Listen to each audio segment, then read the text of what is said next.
అప్పుడప్పుడు కొందరు వ్యక్తులు విచిత్రంగా ప్రవర్తించడాన్ని మనం చూస్తూనే ఉంటాం. తమను ఏదో శక్తి ఆవహించిందంటూ విచిత్రమైన శబ్దాలు తీస్తూ భయాందోళనలకు గురిచేస్తుంటారు. ఇప్పుడు ఓ యువతి సైతం అలాగే వ్యవహరించడం చర్చనీయాంశంగా మారింది. 3 నెలల క్రితం తప్పిపోయిన ఆ యువతి తీరా పాములాగా కదలికలు చేస్తూ ఓ గుహలో కనిపించింది. అది చూసి కంగుతిన్న కుటుంబ సభ్యులు చివరికి పూజా కార్యక్రమాలు నిర్వహించి ఆమెను ఇంటికి తీసుకువెళ్లారు. ఈ ఘటన జార్ఖండ్లో చోటు చేసుకుంది.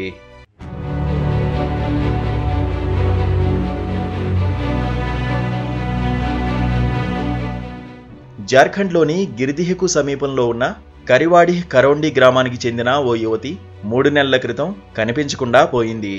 ఆమె కోసం కుటుంబ సభ్యులు ఎంత గాలించినా ఆచూకీ లభించలేదు. పోలీసులు సైతం మిస్సింగ్ కేసు నమోదు చేసి గాలింపు చర్యలు చేపట్టారు. కానీ ప్రయోజనం లేకుండా పోయింది. అయినా ఏదో ఒకరోజు తమ కుమార్తె దొరుకుతుందన్న ధీమా. తల్లిదండ్రులు ఆమెను వెతకడం ఆపలేదు. రాణీదిహ్ గుప్తా ధామ్ ప్రాంతంలోని ఓ గుహలో పురాతన శివాలయం ఉంది.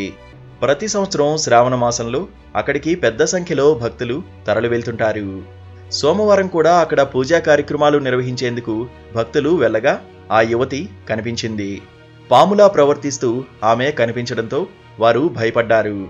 ఎలాగైతే పాము నేలపై పాకుతూ తన నాలుక బయటకు తీస్తుందో అలాగే ఈ యువతి కూడా ప్రవర్తించడం చూసి అందరూ షాకుకు గురయ్యారు.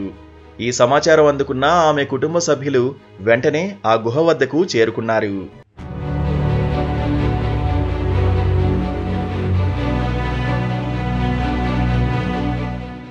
తమ అమ్మాయిని ఆ స్థితిలో చూసి తల్లిదండ్రులు షాకయ్యారు.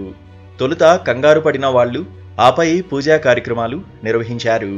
తమ కుమార్తెను సాధారణ స్థితికి తీసుకొచ్చేందుకు చేయాల్సిన ప్రయత్నాలన్నీ చేశారు. చివరికి సంగీత వాయిద్యాలతో ఆమెను ఇంటికి తీసుకువెళ్లారు. ప్రస్తుతం తమ కుమార్తె స్థితి బాగానే ఉందని వాళ్లు పేర్కొంటున్నారు. మరోవైపు ఈ ఘటన స్థానికంగా తీవ్ర దుమారం రేపింది. ఆ యువతి గురించి స్థానిక ప్రజలు రకరకాలుగా మాట్లాడుకుంటున్నారు. ఆ అమ్మాయికి ఏవో దుష్టశక్తులు ఆవహించి ఉంటాయని కొందరు అంటుంటే మరికొందరేమో అది ఏదో ఒక వ్యాధయ్యుండొచ్చని అభిప్రాయాలు వ్యక్తం చేస్తున్నారు. కారణం ఏదైనప్పటికీ ఆ యువతి వ్యవహారం మాత్రం ఇప్పుడు స్థానికంగా తీవ్ర చర్చనీయాంశంగా మారింది.